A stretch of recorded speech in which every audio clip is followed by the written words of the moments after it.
हाँ जी, तो national income पढ़ लेते हैं हम लोग, है ना।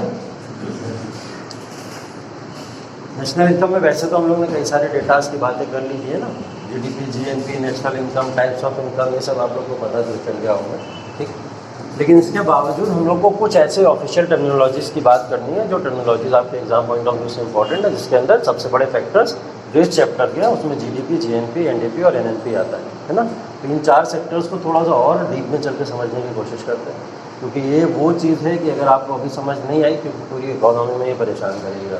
इकोनॉमी में नहीं, जनरल करंट इवेंट्स में भी आपको जीडीपी, जीएनपी, एनएनपी, एनडीपी ये सब देखने को मिला ही करता है। तो हमको समझने की ज़रूरत है कि इन टर्मिनोलॉजीज़ को थोड़ा और डीप में थोड़ा कैसे समझा जाए। जैसे अगर हम लोग सबसे पहले बात करें जीडीपी, ग्रॉस डोमेस्टिक प्रोडक्ट, ठीक है।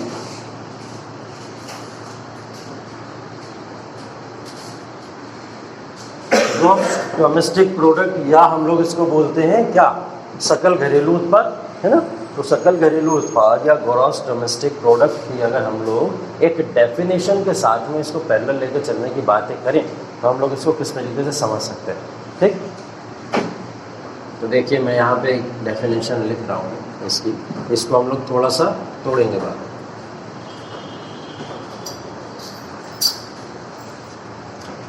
बोलते हैं कि it is the money value of all final goods and services produced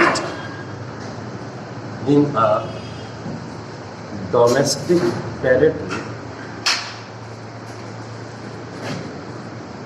with in a financial year, ठीक। इसको मैंने बस एक डेफिनेशन दे दी है ग्रॉस डोमेस्टिक प्रोडक्ट को। ये डेफिनेशन क्या बोल रही है, ये एक मनी वैल्यू है किसकी, फाइनल गुड्स एंड सर्विसेज की, जो कि प्रोड्यूस कहाँ होते हैं, एक डोमेस्टिक टेरिटरी के अंदर होते हैं, कब, with in a financial year, एक साल के अंदर अंदर, है ना।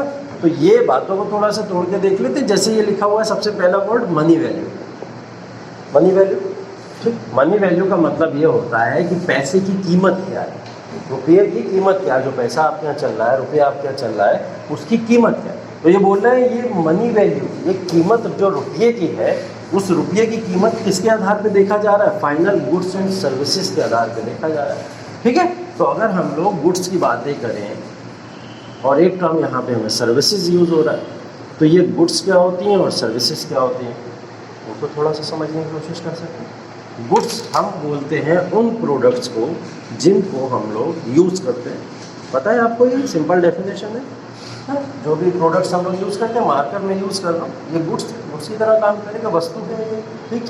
तो ये वस्तुओं की तरह काम करता है। तो जब भी हम किसी भी प्रोडक्ट को यूज़ करें और जिसको हम टच कर सकते हैं, क्या कर सकते हैं हम, जिसको टच कर सकते हैं। मैं बोर्ड को टच कर लूँ, गुड्स है, वॉल को टच कर लूँ, गुड्स है, इसको टच कर लूँ, गुड्स है, फोन को टच कर लूँ, गुड्स है, ये सब गुड्स है, ठीक है। और ऐसी जो भी वस्तुएं पूरे आप देख लो अगर मार्केट के अंदर है, वो सब किसका पार्ट है, गुड्स का पार्ट है। फिर सर्विसेज क्या है,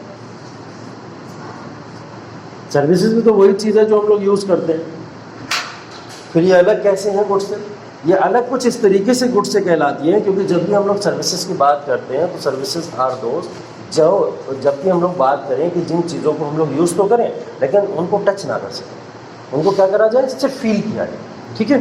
तो ये सर्विसेज वो सर्विसेज होती हैं जिनको फील किया जा सकता है। एंटरटेनमेंट, आप सिनेमा हॉल में जाते हो, बैठते हो जाके वहाँ पे, तो आप फील ही तो लेते हो, पिक्चर का, मूवी का एक फील लेते हो। ट्रांसपोर्टेशन सर्विसेज, यहाँ से वहाँ यात्रा कर रहे हो, यात्रा करना कोई टच करने वाली चीज़ तो है नहीं, सिर्फ और सिर्फ फील करने वाली चीज़ है कि आप यहाँ से वहाँ यात्रा कर रहे हैं, ठीक है। होटल में जाते हैं, रेस्टोरेंट में जाते हैं, तो आपको जो भी सर्विसेज मिलती हैं वो सब क्या है, आप उसको फील कर सकते हो। तो गुड्स वो होते हैं वो प्रोडक्ट जिनको आप यूज़ कर सकते हो और साथ में टच भी कर सकते हो। सर्विसेज वो होते हैं जिन प्रोडक्ट को आप यूज़ करो और उनको फील कर सकते हो, ठीक है। तो ये डिफरेंसेस होते हैं। तो ये बोल रहा है कि ये मनी वैल्यू है फाइनल गुड्स एंड सर्विसेज की। तो यहाँ पे अब एक वर्ड आ गया फाइनल गुड्स। फिर ये फाइनल गुड्स क्या होते हैं समझ लेते हैं थोड़ा, ठीक है। डेफिनेशन ब्रेक कर रहे हैं हम लोग और कुछ नहीं है इसके अंदर। तो ये फाइनल गुड्स क्या होते हैं, एक्चुअली में गुड्स दो टाइप के होते हैं, एक बोलते हैं इंटरमीडिएटरी गुड्स और एक होते हैं फाइनल गुड्स। इंटरमीडिएटरी गुड्स या फाइनल गुड्स के अंदर डिफरेंसेस की अगर हम लोग बात करें तो इंटरमीडिएटरी गुड्स वो गुड्स होते हैं जो फर्दर हेल्प करते हैं प्रोडक्शन में, फर्दर हेल्प प्रोडक्शन में कि हमको एक बाइक को पूरी तरीके से बनाना है, ठीक है, यामाहा की कोई बाइक हमको बनानी है तो हम लोग क्या करते हैं, बहुत सारे उसके लिए हम लोग इंस्ट्रूमेंट्स कलेक्ट करते हैं, तमाम इंस्ट्रूमेंट्स को कलेक्ट करके फिर एक फाइनल बाइक तैयार करते हैं। तो इंटरमीडिएटरी गुड्स वो गुड्स कहलाएंगे जो बाइक को प्रिपेयर करने में, बाइक को तैयार करने में मदद करते हैं आपको। ठीक है, बाइक ऐसा तो नहीं सीधे बन के खड़ी हो गई, उसके लिए बहुत सारे पार्ट्स चाहिए थे ना उसके, तो वो सारे जो पार्ट्स हैं वो क्या है, वो इंटरमीडिएटरी गुड्स हैं जो फर्दर प्रोडक्शन में या उत्पादन में आपकी मदद करते हैं, वो इंटरमीडिएटरी गुड्स होते हैं। जिसमें आप लोग कई सारी बाइसाइकिल्स अगर बना रहे हो तो उसके पार्ट्स काउंट कर लीजिए, किसी मशीनरी को बना रहे हो उसके पार्ट्स काउंट कर लीजिए, किसी भी अगर आप इंडस्ट्री के अंदर काम कर रहे हो तो इंडस्ट्री को बनाने में जो जो प्रोडक्ट्स को यूज़ कर सकते हैं हम लोग, वो सब क्या है, उसके इंटरमीडिएटरी गुड्स है। फाइनल गुड्स वो गुड्स कहलाते हैं कि जो गुड्स मार्केट में पहुंच जाए और जिनको सेल एंड बाय किया जा सके। फाइनल गुड्स क्या हो जाते हैं, जो मार्केट में आ जाए और जिनको सेल एंड बाय किया जा सके, मतलब आप खरीद फरोख्त उसकी कर सकते हो। वो गुड्स अब पूरी तरीके से फाइनल फॉर्म में आप तक पहुंच चुके हैं, अब आपको उसके अंदर कुछ कराना नहीं है, सीधे जाइए मार्केट में खरीद लाइए, वो है फाइनल गुड। लेकिन उसको फाइनल बनने से पहले बहुत सारे उसको स्टेप से गुजरना पड़ा होगा, बहुत लंबी प्रक्रिया होगी उसको फाइनल प्रोडक्ट में बनाने में। तो वो लंबी प्रक्रिया क्या थी, वो इंटरमीडिएटरी गुड्स थे। ठीक है, तो वो इंटरमीडिएटरी गुड्स थे और यहाँ पे क्या है, फाइनल गुड्स। अब यहाँ पे क्या लिखा हुआ है देखो, it is the money value of all final goods and services. कहीं इंटरमीडिएटरी नहीं दिख रहा है, क्यों नहीं दिख रहा? क्योंकि फाइनल गुड्स एंड सर्विसेज में ऑलरेडी प्राइसेस काउंटेड है ना इंटरमीडिएटरी के, है ना। एक बाइक का प्राइस अगर 1.5 लाख रुपए हो रहा है तो उसके अंदर छोटे छोटे जो पार्ट्स लगे उसकी कीमतें इंक्लूडेड है ना। तो हम लोग ने इसलिए यहाँ पे नहीं लिखा कि इंटरमीडिएटरी गुड्स एंड सर्विसेज भी इसमें काउंट होते हैं, क्योंकि इसमें सिर्फ काउंट क्या होगा, final goods and services count होते हैं। चलिए ये बात तो क्लियर हो गई। इसके बाद आगे देखो डेफिनेशन को थोड़ा और, produced in our domestic territory. अब ये डोमेस्टिक टेरिटरी क्या है, डोमेस्टिक टेरिटरी बात करी थी हम लोगों ने, डोमेस्टिक टेरिटरी के बारे में बताया था। डोमेस्टिक टेरिटरी को अगर मैं तोड़ूँ तो मैं इसको 3 पार्ट में तोड़ना चाहता हूँ। जैसे एक तो मैं इसको बोल दूँगा पॉलिटिकल बाउंड्री, राजनीतिक सीमा, जितनी भी राजनीतिक सीमा आपकी है वो आपकी डोमेस्टिक टेरिटरी का पार्ट है। राजनीतिक सीमा कश्मीर से कन्याकुमारी जो भी है हमारी, ठीक है, तो जितना भी इंदिरा पॉइंट तक मानते हैं हम लोग, ये सब हमारी क्या है, डोमेस्टिक टेरिटरी का एक पार्ट है, जिसमें एक पॉलिटिकल बाउंड्री हमारी ये है। तो पॉलिटिकल बाउंड्री तो जितनी भी हमारे विस्तार के क्षेत्र में है वो सब हमारा पॉलिटिकल बाउंड्री का है। तो यहाँ जितनी भी गुड्स एंड सर्विसेज प्रोड्यूस हुई वो सब किसका पार्ट बनेंगी, ऑटोमेटिकली जीडीपी का पार्ट बनेंगी ही बनेंगी। प्लस फिर क्या इसमें ऐड कर दूँ मैं, दूसरी चीज़, अब पॉलिटिकल बाउंड्री में कोई नहीं है, कोई बाहर भी है, कोई बंदा बाहर भी है, बाहर रहने के बाद में भी वो अगर इंडिया की सर्विसेज कर रहा है या इंडिया को सर्विसेज दे रहा है तो वो बंदा भी हमारी पॉलिटिकल बाउंड्री या डोमेस्टिक टेरिटरी का हिस्सा माना जाता है। जैसे अगर हम लोग बात करें एम्बेसीज की, एम्बेसीज समझ लो पहले, एम्बेसीज में बहुत सारे एम्बेसडर जाते हैं, राजदूत जाते हैं। हमारी कंट्री का एक राजदूत चाइना में बैठा होगा, एक यूएसए में बैठा होगा, एक इंग्लैंड में बैठा होगा, कहीं ना कहीं हमारी कंट्री के राजदूत बैठे होंगे। लेकिन वो बैठे तो वहाँ पे, फिर वो हमारी जी डोमेस्टिक टेरिटरी का पार्ट कैसे, क्योंकि वो इंडियन सर्विसेज के अंतर्गत काम कर रहे होते हैं, है ना। चुन के तो यहीं से गए हैं, वहाँ के लोगों ने थोड़ी चुना उनको, इसलिए वो किसका पार्ट बन जाते हैं। एम्बेसी जितनी भी होती हैं वो सब किसका पार्ट है, वो आपकी जो डोमेस्टिक टेरिटरी है इसी का पार्ट कहलाती है। इसके अलावा अगर मैं दूसरा एग्जाम्पल ले लूँ, यहाँ पे एयरक्राफ्ट, एयरक्राफ्ट एरोप्लेन्स वगैरह जाते हैं हमारे यहाँ से, ठीक है, एरोप्लेन्स वगैरह जाते हैं। मान लिया इंडिगो का जा रहा है एक, और इंडिगो यहाँ से उड़ के यूएसए पहुँच गया, उसने यूएसए में नागरिकों को उतारा, अब वो तो निकल गया हमारी डोमेस्टिक टेरिटरी से बाहर, पॉलिटिकल बाउंड्री से, यहाँ से यूएसए तक चला गया। लेकिन हम उसको भी काउंट किस में करते हैं, हमारी जीडीपी के अंदर काउंट करते हैं। क्यों काउंट करते हैं, क्योंकि यहाँ से जितने भी यात्री यूएसए तक गए वो कहाँ की पॉलिटिकल बाउंड्री से गए थे, भारत की पॉलिटिकल बाउंड्री से गए। किसी की भी राजनीतिक सीमा में पहुँचे हो, लेकिन वो गए कहाँ से, हमारी राजनीतिक सीमा से गए। एयरक्राफ्ट किसका है, हमारा है, इंडिगो का। और जब वो इंडिगो का एयरक्राफ्ट है, हमारा एयरक्राफ्ट है, तो उसका पूरे का पूरा जीडीपी किस में काउंट होगा, वो हमारी ही चीज़ों में काउंट होगा, ठीक है। तो हमारी कंट्री में काउंट होगा। एयरक्राफ्ट की बात करें अगर हम लोग, तो तीसरे पार्ट की अगर बात करें तो जैसे मिलिट्री वगैरह होती है, क्या होता है कि आप लोग मिलिट्री एक्सरसाइज वगैरह भी देखते रहते हैं समय समय पे। जैसे एक एग्जाम्पल मैं ले लूँ, और यूएसए की पूरी आर्मी अभी अफगानिस्तान में थी कुछ समय पहले, बहुत सारी आर्मी अफगानिस्तान में लगी हुई थी। क्यों लगी हुई थी? क्योंकि वो वहाँ पे उसको अपनी डोमेस्टिक टेरिटरी घोषित किए हुए थे। उन्होंने बोला ये हमारी डोमेस्टिक टेरिटरी है, अफ़गानिस्तान पे हमारा पॉलिटिकल कंट्रोल है, ऐसा उन्होंने शो करने की कोशिश करी। बाद में तालिबान आया, उसने तख्ता पलट गया और सरकार बना लिया अपनी, तो वो छोड़ के वहाँ चले गए। तो अब वो उनकी पॉलिटिकल टेरिटरी नहीं रह गई, क्योंकि अब वहाँ पे दूसरी सरकार आई। तो जो भी मिलिट्री या मिलिट्री एम्बेसीज, अगर हम लोग कहें इनको एक टर्म अगर देना चाहें, तो जितने भी मिलिट्री वाले होते हैं या मिलिट्री अगर कहीं पे भी रह रही है हमारी जगह, तो मिलिट्री जिस हिस्से में रहेगी वो हिस्सा भी हमारा पॉलिटिकल बाउंड्री का हिस्सा होता है। ठीक है, तो ये जैसे यूएसए का अफगानिस्तान पॉलिटिकल बाउंड्री का हिस्सा था, उसी तरीके से अगर हमारी मिलिट्री मान लिया कि थोड़े टाइम के लिए चली जाए भूटान, और भूटान जाके कुछ एरिया पे वहाँ पे रहना शुरू कर दे, तो वो किसका हिस्सा हो जाएगा? वो हो जाएगा हमारा हिस्सा। इसलिए कॉलोनी में क्या होता है? पॉलिटिकल कंट्रोल हो जाता है पूरा। यहाँ पॉलिटिकल कंट्रोल नहीं है, यहाँ पे क्या सिर्फ मिलिट्री का कंट्रोल होता है। मिलिट्री से डर ये रहता है कि मिलिट्री कभी भी आक्रमण करके तख्ता पलट कर सकती है ना। वहाँ पॉलिटिकल कंट्रोल नहीं हो पाता। पॉलिटिकल कंट्रोल तो जो राजा बैठा वही राजा बैठा रहेगा। कॉलोनी बनाने से पॉलिटिकल कंट्रोल भी आपका हो जाता है, ये डिफरेंस होता है। ठीक है, तो अगर इंडिया की मिलिट्री भूटान के अंदर चली जाए, जैसे हम लोग का चाइना के साथ में जो डिस्प्यूट चलता है, अक्साई चिन वगैरह को लेकर जो प्रॉब्लम चलती रहती है, तो चाइना बार बार टेरिटरी को क्रॉस करता है और क्रॉस करके इंडिया के अंदर आके बैठ जाता है, तो वो उसको अपनी पॉलिटिकल टेरिटरी घोषित करने की कोशिश करता है बार बार। इसी का तो डिस्प्यूट है सबसे बड़ा, वरना है तो हमारी बाउंड्री में, सबको दिख रहा है। फिर भी इंडिया वाले बेचैन क्यों हो जाते हैं, या हम लोग बेचैन क्यों हो जाते हैं? इसलिए हो जाते हैं क्योंकि चाइना उसको क्या कर देगा? अपनी डोमेस्टिक टेरिटरी डिक्लेयर कर देता है और वहाँ की जीडीपी को काउंट करना शुरू कर देता है। ठीक है, इसलिए प्रॉब्लम होती है। तो इसलिए हम लोग इससे बचने के लिए हमेशा चाइना को पीछे धकेलने की कोशिश करते रहते हैं, है ना। तो ये तमाम मुद्दे हैं जिसके अंदर आप देख सकते हो कि डोमेस्टिक टेरिटरी सिर्फ और सिर्फ कोई राजनीतिक हिस्सा नहीं है।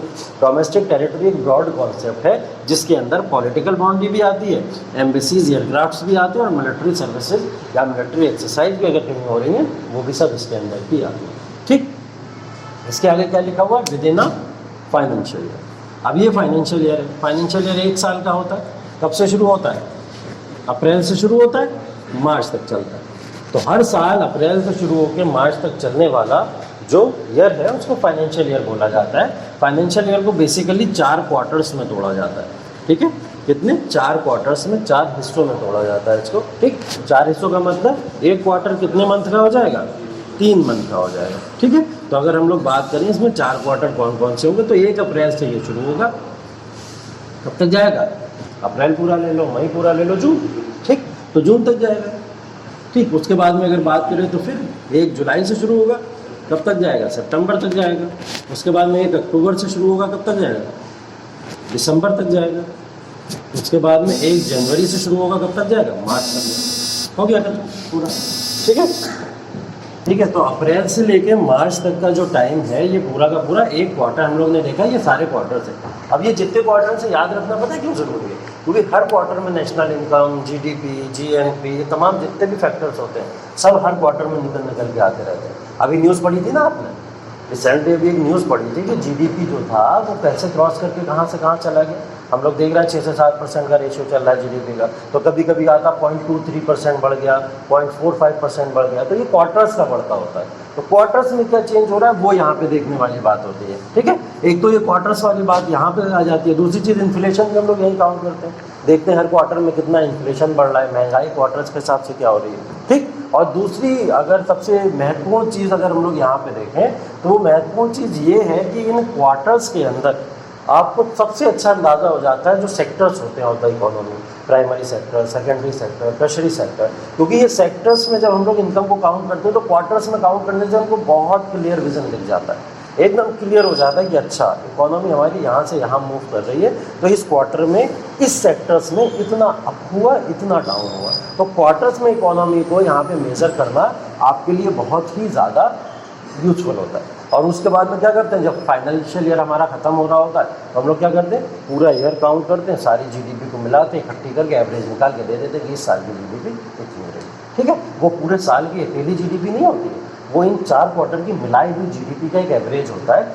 जो फाइनल जीडीपी आप लोग सर्वे या बजट के अंदर पढ़ते हैं। ठीक है, तो वो इस तरीके से ही निकाला जाता है। ठीक, तो ये देखिए gross domestic product national income का सबसे बड़ा पार्ट है, क्योंकि हम लोग जब भी अपनी ग्रोथ की बात करेंगे इकोनॉमी के अंदर, तो ग्रोथ में हमेशा बीच में कौन आता है?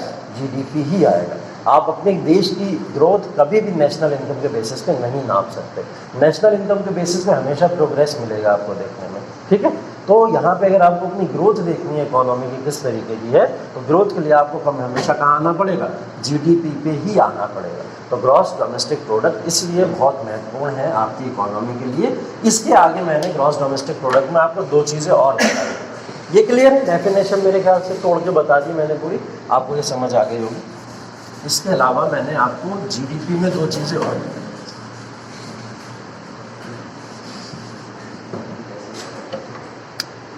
हमने बोला था एक होती है रियल जीडीपी और एक होती है नॉमिनल जीडीपी, ये बताया था मैंने आपको, ठीक है।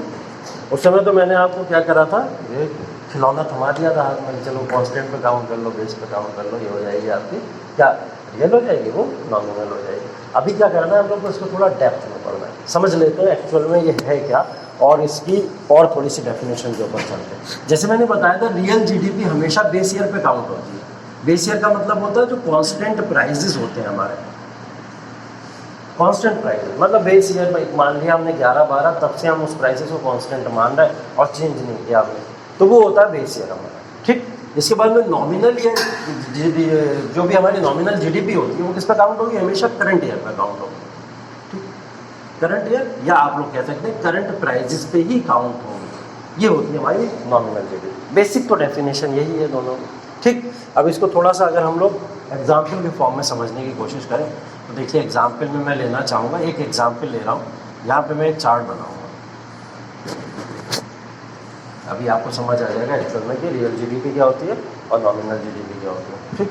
ईयर मैंने मान लिया ये है 2010, ये 2011 और ये है 2012, ये मैंने मान लिया, ठीक। ये मैंने मान लिया प्राइजेस है,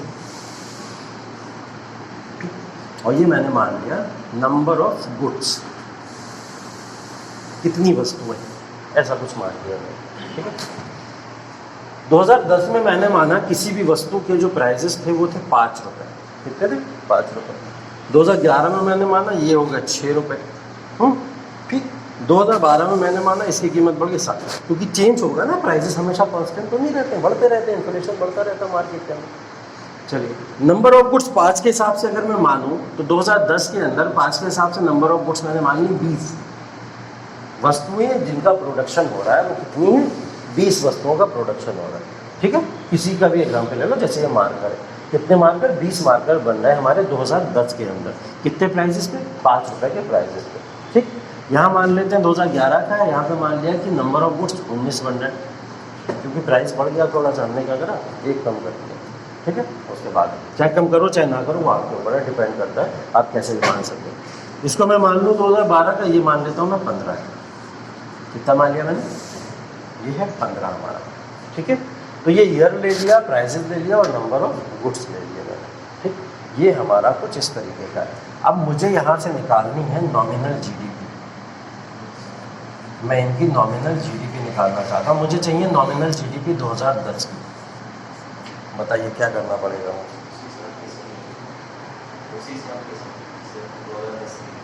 2010 की, तो मुझे अगर सिर्फ 2010 की चाहिए तो मैं क्या करूँगा, 5 की मल्टीप्लाई कर दूँ, किससे? 20 से। तो मुझे 2010 की कितनी मिल गई? 100 मिल गई। ये मेरी नॉमिनल जीडीपी हो जाएगी। नॉमिनल जीडीपी कितनी हो जाएगी? मैं 5 को 20 से मल्टीप्लाई कर दूँ, प्राइजेस को नंबर ऑफ गुड्स से मल्टीप्लाई कर दीजिए, तो आपको क्या मिल जाएगा यहाँ पे? ये मिल जाएगी आपको नॉमिनल जीडीपी 2010 की। ऐसे अगर 2011 की निकालूँ मैं तो कितना हो जाएगा? 6 की मल्टीप्लाई 19 से कर दो, ठीक है। हाँ, कौन है मैथ में तेज? 19 छन कितने होते हैं? 114,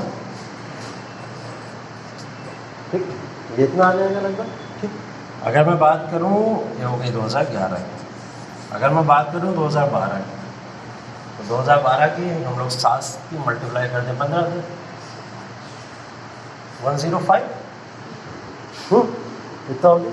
तो ये नॉमिनल जीडीपी निकल के आई 2010 की, ये निकल के आई 2011 की, ये निकल के आई 2012 की, क्योंकि ये करंट प्राइजेस पे काउंट की जाती है। क्या किया था आपने? ये करंट ईयर या करंट प्राइजेस पे काउंट की जाती है, तो ये है नॉमिनल जीडीपी हमारी।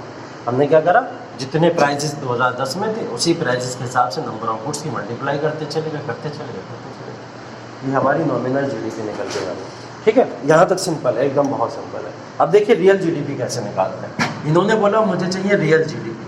अब रियल जीडीपी 2010 की चाहिए, 11 की चाहिए, ऐसा क्या बोलेंगे हम लोग? रियल जीडीपी तो हमेशा बेस ईयर पे होती है, तो बेस ईयर पे तो होगी रियल जीडीपी। तो मैंने मान लिया बेस ईयर हमारा है 2010 इस चार्ट के साथ। वैसे तो 2011-12 है, ठीक है, वैसे क्या है 2011-12, और 11-12 ही क्यों काउंट कर रहे हैं हम लोग?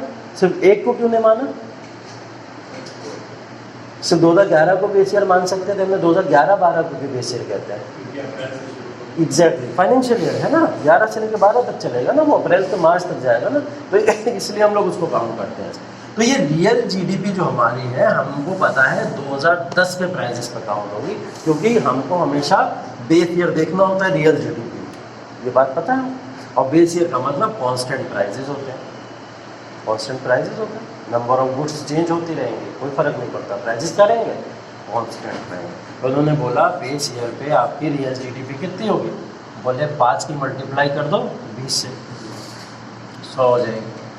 बोले अच्छा, बोले और आगे बताओ? बोले 5 की मल्टीप्लाई कर दो 19 से। बोले और आगे बताओ? बोले 5 की मल्टीप्लाई कर दो 15 से। हमने क्या करा, प्राइजेस तो कांस्टेंट ही रखे, और कांस्टेंट प्राइजेस पे नंबर ऑफ गुड्स में जो भी परिवर्तन होता चला जा रहा है उससे मल्टीप्लाई करते चले जाएंगे। ये ऐसे निकालते हैं हम लोग रियल जीडीपी। ठीक है, तो देखो प्राइजेस हमने वही रखे, लेकिन हमने नंबर ऑफ गुड्स जो हमारे चेंज होते चले जा रहे हैं उसके हिसाब से हमने परिवर्तन कर दिया। तो ऐसा होता है। अब इसके अंदर अगर आप देखो मल्टीप्लाई करो तो 19 पंजे कितने होते हैं? 95 है ना, सही है ना, और 15 पंजे 75। तो ये देखो कम होती चली जा रही है। रियल जीडीपी पहले ज़्यादा थी, फिर कम हुई, फिर उसके बाद कम हुई। यहाँ पे हमने क्या देखा था, ये बढ़ती चली जा रही थी, है ऐसा क्यों? इन्फ्लेशन, एग्जैक्टली, सबसे बड़ा फैक्टर क्या है, वो है इन्फ्लेशन। तो मुझे अब एक बात बता दो कि हम रियल जीडीपी में इन्फ्लेशन काउंट करेंगे या नॉमिनल में इन्फ्लेशन काउंट करेंगे? हाँ, तो नॉमिनल में हम लोग इन्फ्लेशन को काउंट करते हैं, क्योंकि हमने क्या देखा यहाँ पे, ये जो प्राइजेस चेंज हो रहे हैं तो ये प्राइजेस चेंज होते चले जा रहे हैं। तो इससे बहुत बेसिक कॉन्सेप्ट क्लियर एक और हो गया आपका कि नॉमिनल जीडीपी में हमेशा इन्फ्लेशन काउंट होगा, यहाँ पे इन्फ्लेशन का काउंट नहीं होता। ठीक है, ये है रियल जीडीपी और नॉमिनल जीडीपी। अगर रियल जीडीपी नॉमिनल जीडीपी के कॉन्सेप्ट को समझना है, एक चार्ट बनाओ और उसको सॉल्व कर लो। इससे हम लोग रियल जीडीपी क्यों निकाल रहे हैं? हम लोग रियल जीडीपी इसलिए निकालते हैं, बेसिक जो हमारा निकालने का पर्पस होता है वो होता है कि क्या अगर महंगाई में परिवर्तन नहीं हुआ होता, महंगाई अगर कॉस्ट इतनी ज़्यादा बड़ी नहीं होती, किसी चीज़ के प्राइसेस नहीं होते, तो हमारे प्रोडक्शन पे क्या असर पड़ता, इससे हमको रियल जीडीपी का पता चल जाता है। ठीक है, तो बेसिकली इसीलिए निकाला जाता है। और ज़्यादातर आप देख लेना रियल जीडीपी के कॉन्सेप्ट के ऊपर ही ज़्यादातर अर्थव्यवस्थाओं को आज भी मेजर किया जाता है। ठीक है, तो बेसिक यही चीज़ होती है, क्योंकि इन्फ्लेशन मार्केट के अंदर क्या कर रहा है, आपकी मार्केट को इक्विलिब्रियम को बिगाड़ देता है। हम उस इक्विलिब्रियम को बनाने की कोशिश करते हैं, इसलिए हम लोग रियल जीडीपी की तरफ जाते हैं।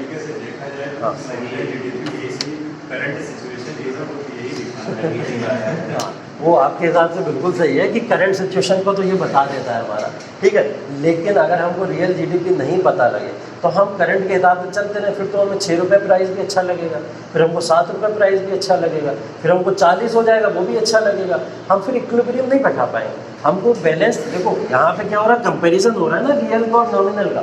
अगर ये कंपैरिजन नहीं होगा, सिर्फ नॉमिनल ही आपके पास में ऑप्शन हो, तो आप क्या करोगे, नॉमिनल को अच्छा समझते रहोगे।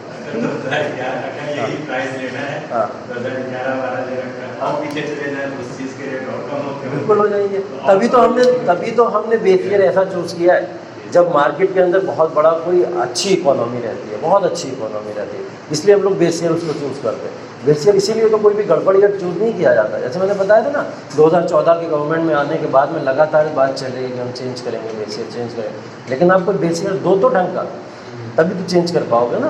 तो बेस ईयर ही नहीं ढंग का दे पा रहे हो, कैसे चेंज करोगे। अब ये बेस ईयर वो बेस ईयर है कि आप मान लीजिए कि यहाँ से जो प्राइजेस के परिवर्तन हुए, अब वो बेस ईयर जब तक अगला नहीं आ जाएगा तब तक ये परिवर्तन कुछ इस तरीके के रहेंगे। ठीक है, जैसे हम देखते थे ना कि बचपन में अरे 5 रुपये में हम इतनी सारी चीज़ें खरीद लेते थे, अब आज के समय में 5 रुपये में कुछ नहीं मिलता है। ठीक, तो ये इसी बेस ईयर पे काउंट होता है। अब एक बेस ईयर आप पीछे चले जाते, तो बेस ईयर था पहले 2000 और 2001। हाँ, ज़्यादातर मैक्सिमम कंट्रीज अपनी रियल जीडीपी के बेसिस पे ही काउंट करती हैं कि रियल जीडीपी पे वो लोग देखते हैं एक रेशियो कि हमारी रियल जीडीपी कितनी है। ठीक है, हाँ, कुछ अगर नॉमिनल जीडीपी पे जाते हैं तो नॉमिनल जीडीपी का डेटा दिखाते हैं आपको कि देखो हमने नॉमिनल पे जारी किया हुआ है। तो बेसिकली ज़्यादा आपका इम्पैक्ट पे पड़ता है रियल जीडीपी से ही पड़ता है। अरे ये वही सिचुएशन है जैसे जब हम लोग मार्केट प्राइस और फैक्टर कॉस्ट पर काउंट करते हैं। फैक्टर कॉस्ट हमारे लिए अच्छा माना जाता है क्योंकि वो एक रियल डेटा देता है हमको, लेकिन मार्केट प्राइस हमको नहीं अच्छा माना जाता क्योंकि वो हमारे एक कह सकते हैं कि एक एलिमेंट उसके अंदर जुड़ने के बाद में वो डेटा को कन्वर्ट कर देता है थोड़ा सा, इसलिए। तो ये कुछ उसी तरीके का कॉन्सेप्ट है। इसके अंदर भी आप लगा सकते हो, अगर जीडीपी बोलूँ मैं मार्केट प्राइस पर काउंट करो, फैक्टर कॉस्ट पर काउंट करो, तो कर लोगे आप? करोगे ना? अगर मैं बोलूँ जीडीपी एट फैक्टर कॉस्ट तो क्या बोलोगे? क्या था फैक्टर कॉस्ट? टैक्सेस नहीं जोड़े जाएंगे ना, तो जीडीपी हम लोग काउंट करें, पूरे इकोनॉमी की जीडीपी काउंट कर लें और जीडीपी में हम सिर्फ टोटल देख लें कि प्रोडक्शन कितना हुआ, सिर्फ प्रोडक्शन उठा लें तो क्या हो जाएगा? वो फैक्टर कॉस्ट हो जाएगा। मार्केट प्राइस पे क्या करना है आपको? चलो प्रोडक्शन के साथ साथ में जो टैक्सेज हो माइनस हटा दो, तो वो क्या होगा? वो हमारा मार्केट प्राइस हो जाएगा। तो GDP at market price less हो जाएगी, GDP at factor cost high हो जाएगी, ऐसे हो जाएगा। ठीक है, तो इस तरीके से हम लोग इसको समझ सकते हैं। तो ये जीडीपी का कॉन्सेप्ट मेरे ख्याल से आप लोग को समझ आ गया होगा। इसके अंदर जो रियल जीडीपी और साथ साथ में नॉमिनल जीडीपी है, ये भी कॉन्सेप्ट आप लोग समझ चुके होंगे। ठीक है, यहाँ तक कोई दिक्कत, आपत्ति, परेशानी, दुविधा? क्लियर?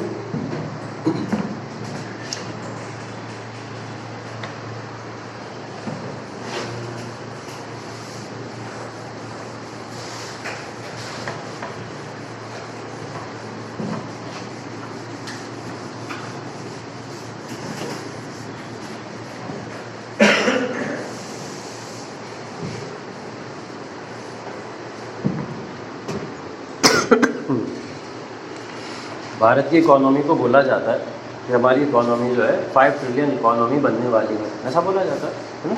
तो हमको ये बात पता है कि 5 ट्रिलियन इकोनॉमी बनने के लिए हमको भी बहुत आगे जाना है, बहुत आगे जाना है। ऐसी चीज़ें हम लोग बात किया करते हैं। तो ये जो 5 ट्रिलियन इकोनॉमी वाला कॉन्सेप्ट है, इस कॉन्सेप्ट को अगर आप लोग ने कभी सोचा हो, समझने की कोशिश की हो, ये ऐसा क्यों बोला जाता है हमको 5 ट्रिलियन इकोनॉमी बनना है, या इसका मतलब क्या है 5 ट्रिलियन इकोनॉमी का? ठीक है, 5 ट्रिलियन इकोनॉमी हम लोग इसको बोल सकते हैं।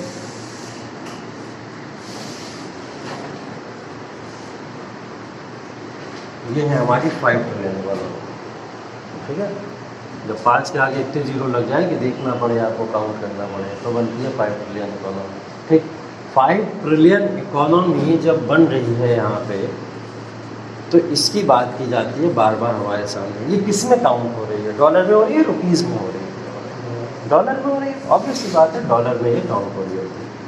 ठीक है, तो जब डॉलर में ये इकोनॉमी काउंट हो रही है तो इसको पीछे समझने की कोशिश हम लोग करते हैं। अभी देखिए एग्जैक्ट मैं भी आपको करंट सिनेरियो बता दूं। करंट सिनेरियो के अकॉर्डिंग अभी एक डेटा रिलीज हुआ, उसमें इंडिया लगभग 3.3 ट्रिलियन इकोनॉमी बन चुका है। कितना? 3.3 ट्रिलियन इकोनॉमी कितना है? हम लोग ने टारगेट तो रखा था 2022 तक हम लोग कितना बन जाएंगे? 5 ट्रिलियन बन जाएंगे, लेकिन ऐसा पॉसिबल नहीं है। बहुत सारे फैक्टर्स बीच में आए, जैसे डिमोनेटाइजेशन से लेकर कोविड तक जितना भी सिचुएशन हुआ, उन सब की बदौलत हम लोग इससे उभर नहीं पाए। बार बार बात आती है कि इंडिया की इकोनॉमी जो है वो अच्छी इकोनॉमी है, बढ़िया इकोनॉमी है, बहुत बढ़िया इकोनॉमी है मार्केट के अंदर। ठीक, तो इसके पीछे के कारण मैंने कुछ डिस्कस भी किए थे आपके साथ में। एक जगह मैंने बोला था इंडियन इकोनॉमी को 3rd लार्जेस्ट इकोनॉमी बोला जाता है, एक जगह मैंने बोला था 5th लार्जेस्ट इकोनॉमी बोला जाता है। ठीक है, यही करंट सिनेरियो है हमारा। अगर हम लोग बात करें तो 3rd लार्जेस्ट किसके बेसिस पे बोला जाता है? ट्रिपल पी के बेसिस पे। जब हम लोग ट्रिपल पी के बेसिस पे चले जाते हैं, ठीक है, इसको क्या बोला जाता है? Purchasing power parity. तो ये परचेजिंग पावर पैरिटी है, यही जो डॉलर का मैंने यहाँ पे उपयोग किया, इस डॉलर का उपयोग यहाँ पे आप लोग कर लीजिए। तो परचेजिंग पावर पैरिटी के हिसाब से हम लोग ये काउंट कर लेते हैं। देखिए पता है क्या है कि हमारा जो इंटरनेशनली अगर हम लोग काउंट करें तो हमारे डॉलर की कीमत वैसे कितनी है?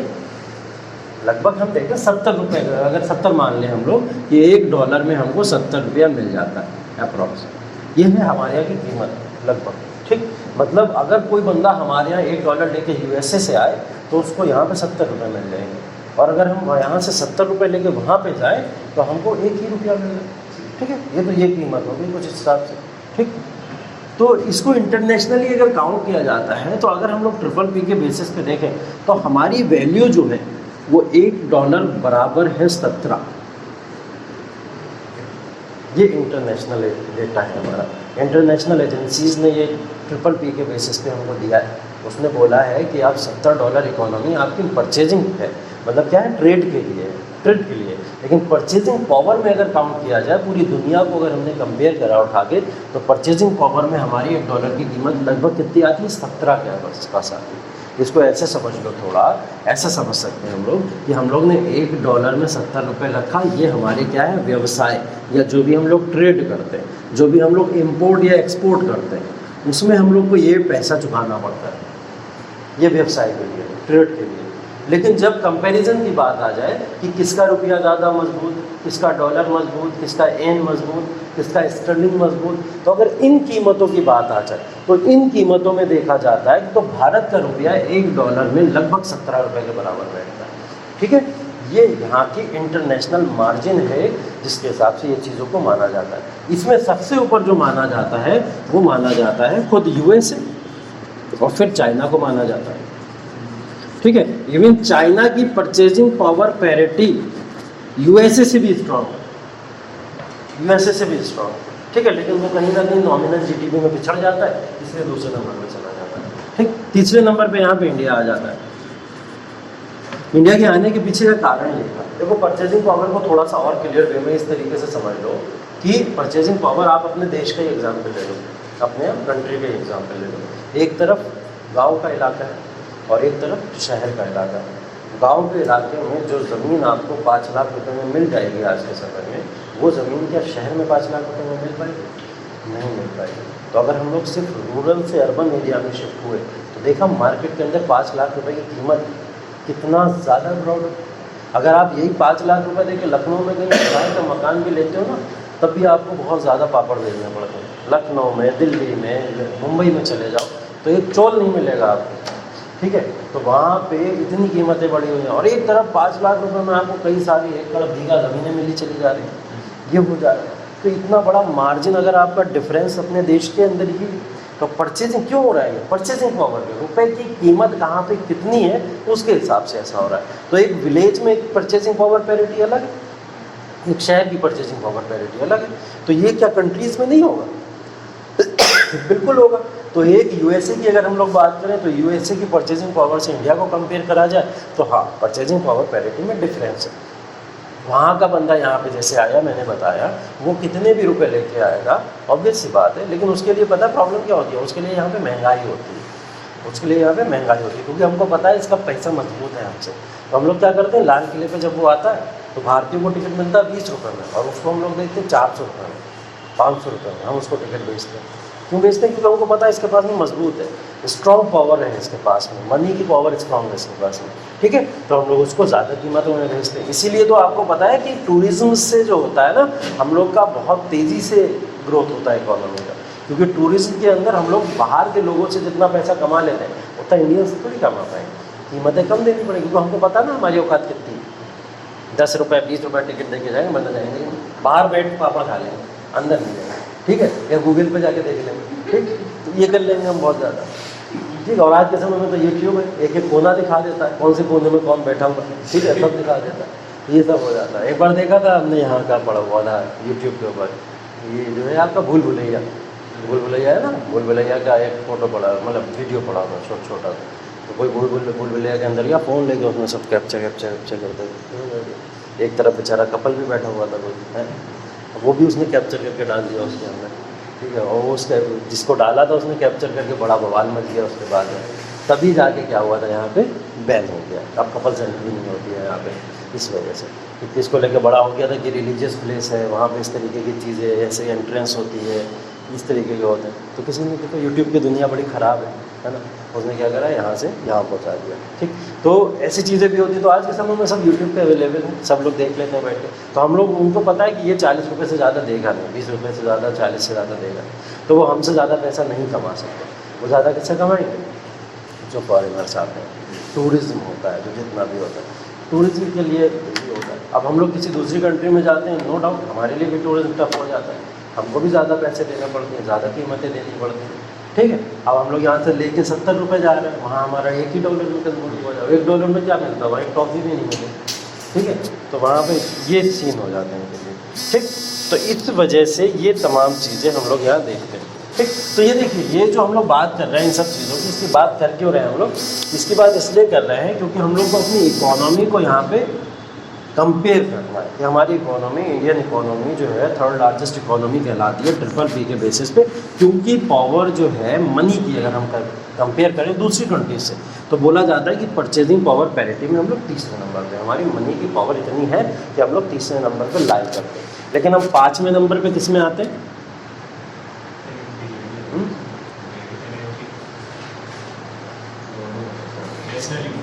हाँ, अगर हम लोग बात करें कि जो नेशनल इनकम है, NI ले लीजिए आप, या फिर अगर मैं बोलूँ आप GDP मान लीजिए, ये भी तो ग्रोथ दिखा रहा है, ये प्रोग्रेस दिखा रहा है। ठीक है, तो प्रोग्रेस या ग्रोथ होती है इकोनॉमी दिखा रहा है। तो प्रोग्रेस चेक करनी है, ग्रोथ चेक करनी है, तो ग्रोथ या प्रोग्रेस के हिसाब से इंडिया दुनिया की 5th लार्जेस्ट इकोनॉमी है।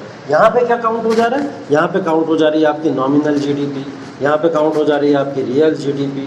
ठीक है, यहाँ पे काउंट क्या हो जा रही है? आपकी नेशनल इनकम काउंट हो जा रही है। तो जब ये देखें हम लोग किस कंट्री की कितनी ज़्यादा है, उसके बेसिस पे हम लोग कौन से नंबर पे आ जाते हैं? 5वें नंबर पे आ जाते हैं, 5th लार्जेस्ट इकोनॉमी हम लोग बन जाते हैं। ठीक है, यहाँ पे भी वही चाइना, USA जैसे हम लोग के यहाँ कहा है $1 है, यहाँ 70 रुपये, तो हम लोग अमेरिका को इतना बड़ा मानते हैं इकोनॉमी का।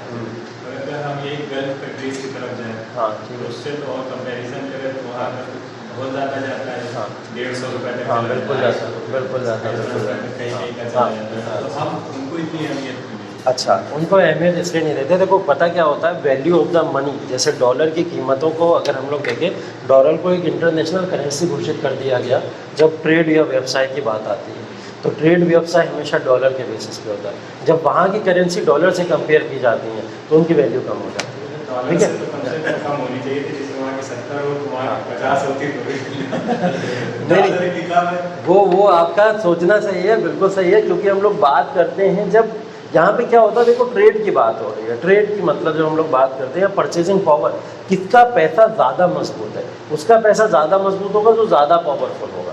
और ज़्यादा पावरफुल आप इन कंट्रीज़ के अंदर बहुत आसानी से बता सकते हैं, मुझे बताने की ज़रूरत नहीं है कि कौन ज़्यादा पावरफुल है। तो इन्होंने क्या करा, एक मार्जिन सेट कर दिया था कि डॉलर में ही पूरी वर्ल्ड के व्यवसाय होंगे। पता है ना, यूनाइटेड नेशन बना था, अभी वर्ल्ड वॉर 2 पे आएंगे हम लोग जब पढ़ेंगे तो आपको पता चलेगा। यूनाइटेड नेशन बना था, USA ने पूरी कंट्रोल अपने हाथों में ले लिया, और कंट्रोल लेने के बाद दुनिया के अंदर व्यवसाय कैसे होना है उसकी पावर भी इसके हाथ में आ चुकी थी।